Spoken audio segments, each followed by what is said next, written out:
Lisa, let's make sure we're thorough this time, all right? We'll be away for 6 days on this trip. Okay, I've got plenty of time to clean thoroughly. Looks like I can get some good housework practice. I'll go for it, Lisa replied. She understood the importance of the task. I will make sure to clean thoroughly, she promised. Several days later, confusion struck. Hey, what's going on?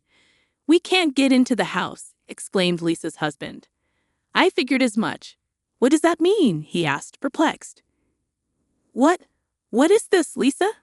What did you do? Explain, where are you right now? What did you do while we were on vacation? He demanded answers. Allow me to introduce myself. My name is Lisa, a 30-year-old part-time housewife. I've been married to Henry, my husband, who's 4 years older, for just under a year. You could say we're still in our newlywed phase. I had envisioned a cozy life with just the two of us. That was the plan until we got married. After deciding to tie the knot, we purchased a house and started living together. Initially, everything was going smoothly. However, we encountered a significant problem. Honey, what's for dinner tonight? Henry inquired one evening. What did we have for dinner last night? Lisa replied. We had curry last night. Since it's summertime, something light would be nice today, Henry suggested. The problem? My in-laws started living with us without our consent. We never discussed living with my husband's parents. We bought the house with the intention of it being just for us. Yet, without a word to me, my in-laws decided to make themselves at home. Initially, they only came over on weekends, but it escalated. They brought their own furniture and started acting like it was their house. It would have been nice if my husband said something, but he didn't. He acted like a child in front of his parents with no opinions of his own. I'm worried. Mom, are you feeling the summer heat? Are you okay, Dad? Henry fretted. I didn't realize until after we got married, but my husband has always lived with his parents. I had only visited his parents' house once before the wedding, just to introduce ourselves, so I had no idea what his lifestyle was like. I had no inkling that he was such a mom's boy and a daddy's boy. Suddenly, living with his parents became stressful enough, but there was even more on top of that. Hey, Lisa, there's nothing I can eat for dinner today. Can you make something else? My husband asked. Isn't fish with foiled vegetables, greens, and soup okay? I suggested. I'm not in the mood for fish. I wanted meat today, he replied. My mother-in-law was acting like a princess as usual. She always found something to complain about, this or that. I don't have any meat right now, she announced. Oh, is that so? Let's order delivery then, I proposed. My mother-in-law then started ordering luxurious hors d'oeuvres, not the sort of thing one would usually order on a weekday. It's fine if she wants to splurge with her own money, but... I began. Hello, I'll take one of those luxurious hors d'oeuvres. Yes, you can charge it to the usual card, my mother-in-law interrupted, revealing that she had registered my card without my permission. At first, I was shocked and asked why she would do such a thing. Because everyone will eat. I order, right? It's everyone's food expense, so it's normal for you to pay, right? She explained, brandishing her own theory. Sure enough, if my mother-in-law orders too much food, everyone has no choice but to eat it. I reluctantly eat as well, but why should it be taken for granted that I bear the entire burden? I can't seem to fathom my mother-in-law's thought process, and my father-in-law is quite a character too. As a wife supporting a family of 4, I feel compelled to prepare both meat and fish dishes. Everyone might have different preferences, right? This is exactly why modern women are often so frustrated. Oh boy, you're the biggest oh boy here, I muttered to myself, exasperated. Of course, my father-in-law doesn't reprimand my mother-in-law for her whims. On the contrary, he seems to concur with her and blames me, projecting his stereotypical views onto me. They are indeed 2 peas in a pod.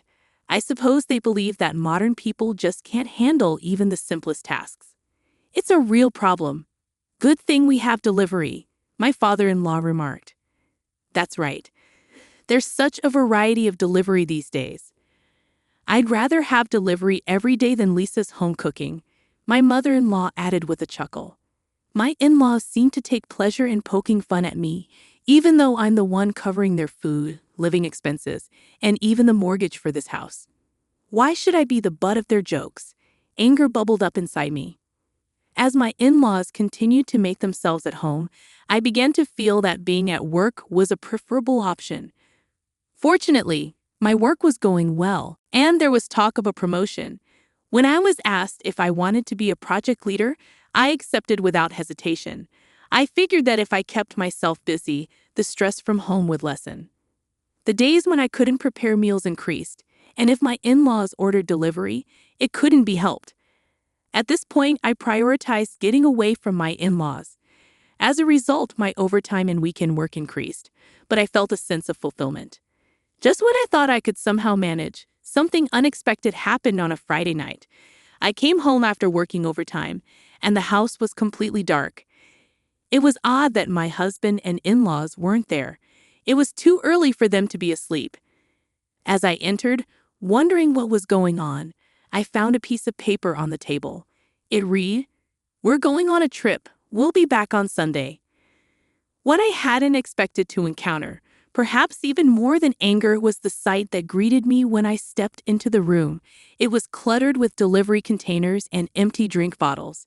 It was typical for my in-laws and husband not to do housework or tidy up, but they could have at least disposed of the trash before leaving. Frustration surged within me, and despite raising my voice, there was no one there to hear me. Feeling hollow, I took it upon myself to clean up the mess. As I sighed and filled bags with trash, a sudden thought crossed my mind. Where did they get the money for this trip? A chill ran down my spine. Opening the banking app on my phone, I checked the credit card activity. The sight before me was staggering. A few $1,000s charged from a company that appeared to be a travel agency. In a panic, I tried calling my husband, but there was no answer. Suppressing the urge to hurl the phone in frustration, I resorted to checking his social media accounts. And there it was, a picturesque beach scene captioned, "Beautiful beach, it's so pretty." The people in the photo didn't look American. Could it be? Further investigation revealed they were indeed in Bali. The realization hit me like a ton of bricks. I had never imagined they would go on an international trip without informing me. Drained and overwhelmed, I couldn't help but acknowledge that my husband's income hardly covered such extravagances. The main source of income was my salary, and I had been diligently saving as much as possible. I was consumed with worry about the future, but that all changed when my in-laws arrived. The mere thought of my husband and his parents using my hard-earned money to enjoy themselves at a resort ignited an uncontrollable fury within me. All the vague stress I had been feeling began to coalesce into clear, coherent thoughts. Why? How? What were they thinking? And until when? The endless contemplation of the future spurred me into action. When my husband and in-laws returned from their trip, slightly tanned, I found myself immensely irritated. However, I chose to keep my feelings to myself. We had such a good time. Going abroad is definitely worth it, and the cost for food and accommodation was so cheap, my in-laws exclaimed. I bit my tongue, resisting the urge to question who they thought was footing the bill for their escapades. As my husband engaged in conversation with his parents, his immaturity shone through. Begging for a summer vacation trip at the age of 35, he seemed like a child. Witnessing this behavior, a wave of disgust towards him surged within me. Attempting to regain my composure, I focused on preparing dinner. As frustration simmered beneath the surface, I mechanically moved my hands. Then my mother-in-law's remark cut through the air like a knife. "Oh my, there's so much dust here," she commented, running her fingers over the leaves of a houseplant. "That's not good," muttered my father-in-law, casting me a fleeting glance. "I didn't take Lisa because she had housework to do, and you didn't clean. What kind of day off was that?" My husband took the opportunity to criticize me. Unable to hold back, I asked again, "Because if you had done your housework properly all the time, I would have taken you on the trip. I didn't invite you because I was thinking about you with all your housework. Aren't we all? Me, Dad, and Mom considerate? My husband said this with a straight face. Thanks for your thoughtfulness, I replied, suppressing my anger. My face twitched, and I turned my back, pretending to take ingredients from the refrigerator. Are you out of your mind? I shouted inwardly. I couldn't believe it. Leaving the house messy, taking a vacation with my money, and then coming back to say that. The amount of money spent on the credit card, which I checked while my husband and in-laws were traveling, made me even angrier. Did they go to a spa or a really nice restaurant? Even for Bali, where the cost for food and stay is relatively low, large payments were constantly added. How much have they spent without my consent so far? I couldn't help but think about it. 1, 10, 100,000, 10,000, I calculated in my head. Yeah, a couple $1,000s isn't impossible. And considering that they've taken over this entire house, I could estimate even higher. I was totally fed up. Once they got a taste of traveling with my money, my husband and in-laws started going on trips more frequently. My card was being used as a matter of course, but I didn't interfere. For several months, I silently observed the foolish acts of my husband and in-laws. Then one day, my mother-in-law said, "We're going to Hawaii. Could you please increase the credit card limit?" "Sure, I understand," I answered. My mother-in-law was completely looking down on me. Did she think I'm some soldier who does whatever she says? Shouldn't have I a new swimsuit? In her ridiculous age, she's flipping through a swimsuit brochure, looking excited. Well, she's going to use my money anyway. Just you wait, I cleared it. My cheerful mother-in-law was so engrossed in the brochure she didn't even notice the day my husband and in-laws left for Hawaii. The room was the messiest it had ever been. My husband and in-laws were apparently heading to the airport soon, and they were busily checking their luggage. As usual, they seemed to have no intention of cleaning up the room. "Oh, Lisa, make sure you do it right this time," my mother-in-law told me. "It's a long trip this time, 6 days. Plenty of time to practice your house chores." "Good luck, Lisa," my father-in-law added cluelessly. What is he talking about? Seeing it was about time, all three of them started to rush. They're chatting and leaving, looking genuinely excited. "Understood, I'll make sure to clean thoroughly," I said, though they probably didn't hear me due to their chatter. 6 days later, the day my husband and in-laws were to return home, I was gazing at the night view. Even though it was a weekday, I had taken a rare paid day off and was enjoying a drink in a lavish hotel. My husband calls. I let out a sigh, leave my seat, and answer the call. "Hello? What the hell is going on?" "I can't get into the house." My husband sounds quite panicked. "I thought as much," I said calmly. "What do you mean? What's happening?" My husband asked frantically. "It's not surprising you're freaking out. After all, the house is vacant.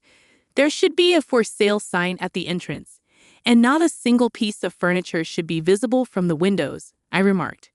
"Lisa, what have you done?" my husband demanded, his voice rising. "Where are you? What did you do while we were away?" I could hear my mother-in-law and father-in-law yelling in the background. "I cleaned up just as ordered," I answered nonchalantly. "Well, as all three of you were left stunned," I decided to explain, "I went ahead and put the house up for sale, the land too.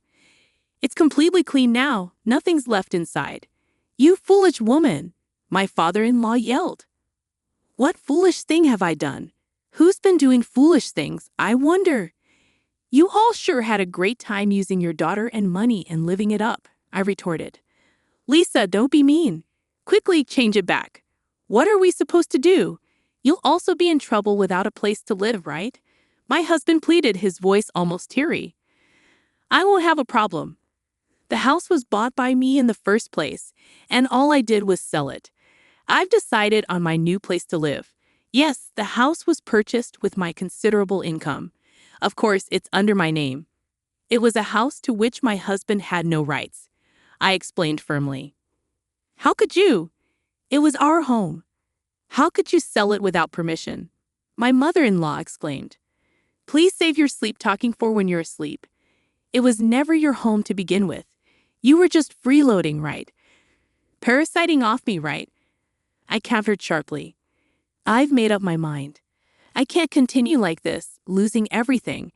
I need to exterminate and rid myself of these harmful pests, I declared. How dare you speak to Mom like that? My husband's words were met with my swift retort. You're the pest too. I want a divorce. I'm going to demand my money back, which you've recklessly spent. I've already consulted with my attorney. The amount is... Before I could relay the amount, I heard a loud clatter on the other end. It seemed that my husband, in shock, had dropped the phone. What happened, Henry? What's wrong? The voices of my mother-in-law and father-in-law echoed clearly, worried for their son. Oh, Dad. My husband started crying like a child through the phone. I could only pull back in disbelief. Knowing that any further conversation would be futile, I hung up the phone and sat back down, sighing. It had become second nature to me. But today, it was different. It was a sigh of relief. At last, I had finally cleaned house. Good job, I toasted to myself, sipping champagne. My husband and in-laws seemed to have no choice but to return to their family home. Well, they had nowhere else to go, after all. During the months from my decision to divorce until I actually brought it up, I found out that their home had turned into a hoarder's paradise. When I visited to introduce myself before marriage, the place didn't seem so disheveled. They must have hired professionals to temporarily tidy it up. Their house had a long-standing reputation in the neighborhood as a hoarder's home. Perhaps a messy house suited my messy husband and in-laws more than a clean one. Though my husband was reluctant about the divorce, he quickly accepted when confronted with my attorney, sobbing as he signed the agreement to pay me back the money they spent. It's not an amount he could easily afford with his salary, but it's only fair since he was the one who created the situation, recklessly indulging in luxuries with other people's money. And so I managed to completely sever ties with my troublesome family.